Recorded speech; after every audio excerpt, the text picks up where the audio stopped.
Il était une fois, dans un royaume lointain, un jeune aventurier nommé Armand.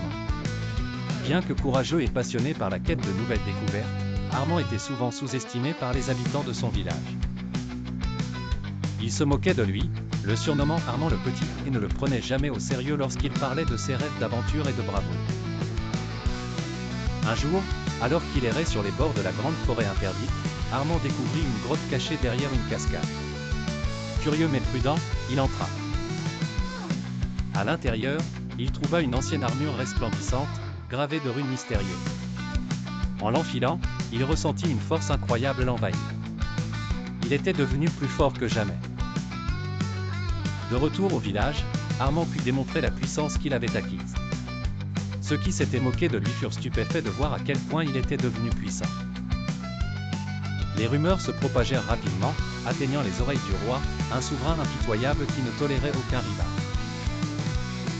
Le roi, enragé par les récits d'un jeune aventurier plus fort que lui, défia Armand dans un duel public. Le jour du combat, la place du village était remplie de spectateurs. Armand, vêtu de son armure enchantée, affronta le roi avec bravoure.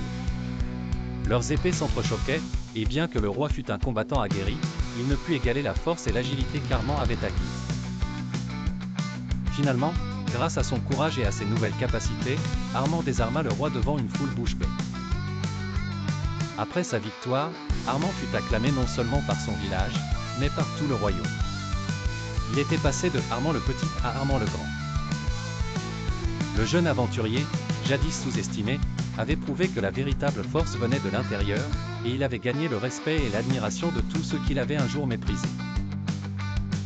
Ainsi, Armand continua à explorer le monde, non plus en quête de reconnaissance, mais guidé par l'amour de l'aventure et l'honneur de représenter le courage de ceux qui osent rêver.